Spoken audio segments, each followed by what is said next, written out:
Mr. Chairman, members of the board, my name is John Feldenzer.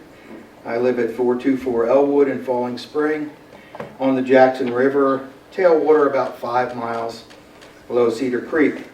My wife Karen and I are members of the JRPA, and we are advocates for the health of the Jackson River, including its inhabitants, especially the wild brown and rainbow trout, and the streambed macroinvertebrates on which they feed. I am not an engineer or a contractor, so I'll not talk about the design or construction failures. Instead, tonight, briefly, I'll speak for the trout. Perhaps you are unaware of the unique value of the wild trout fishery that is the Jackson River. I say that because you have made decisions as if you were unaware.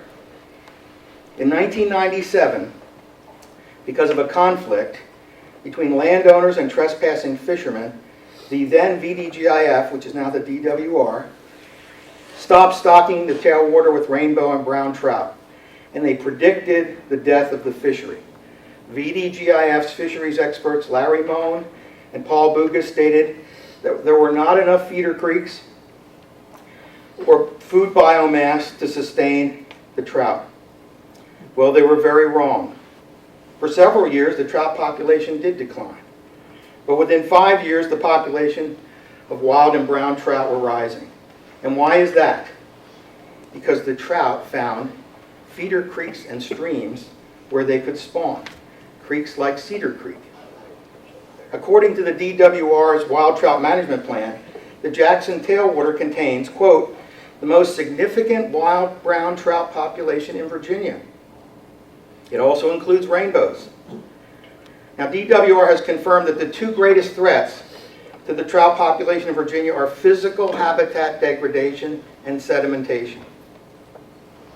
So, I say, what do we say to the wild trout on Cedar Creek who may have had significant loss of their spawning territory and their food source? Well, we can tell them this, that the county's contractor failed to minimize the discharge of dirt, construction, and waste material into Cedar Creek.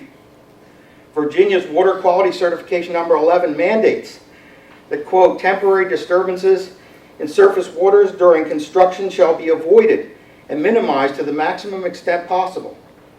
All construction and demolition associated with the project should minimize these materials from entering the surface water to the maximum extent possible. We can also tell the trout that your contractor failed to pay any attention at all to regional requirements for work in designated trout waters. Now, the DWR defines designated trout waters, and they have made recommendations to follow time of year restrictions when you don't do work in or very near a trout stream that's in spawn. These restrictions are applicable to Cedar Creek project, as the DWR in their cold water stream survey identifies both Cedar Creek and its tributaries as designated trout waters. The contractor paid no attention to the rainbow trout time of year restriction in the spring of 2023 or 2024, nor did it care at all about the brook and brown trout restrictions during the prior demolition and subsequent construction process. DWR makes it clear that the time of year restrictions are specifically designed to reduce sediment input into the stream when the trout are engaged in spawning activity or there are eggs and sac fry present.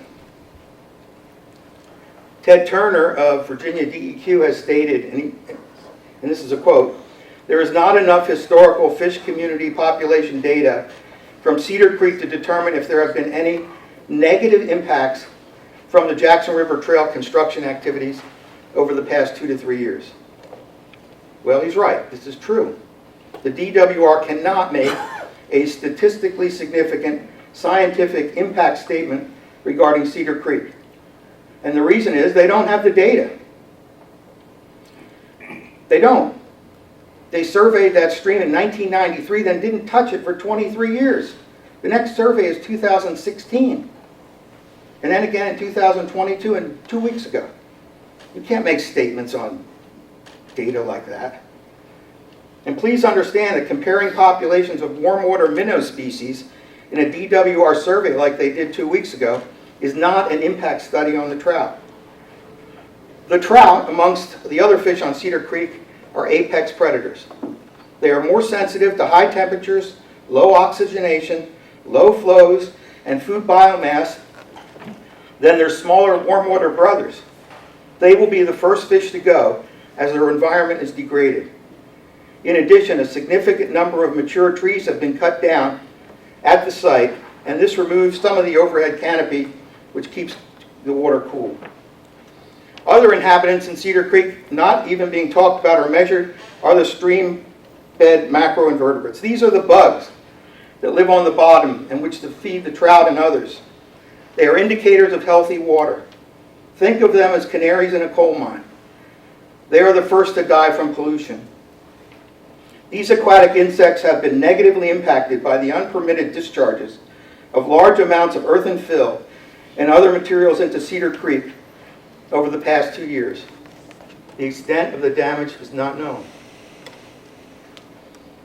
So, to the wild trout of Cedar Creek in the Jackson River, I say we are sorry and apologize for this poorly conceived, poorly planned, poorly designed, poorly permitted, poorly regulated, and poorly constructed, as well as poorly supervised project that has damaged an amazing wild trout fishery. And I say to them, please forgive us. Thank you.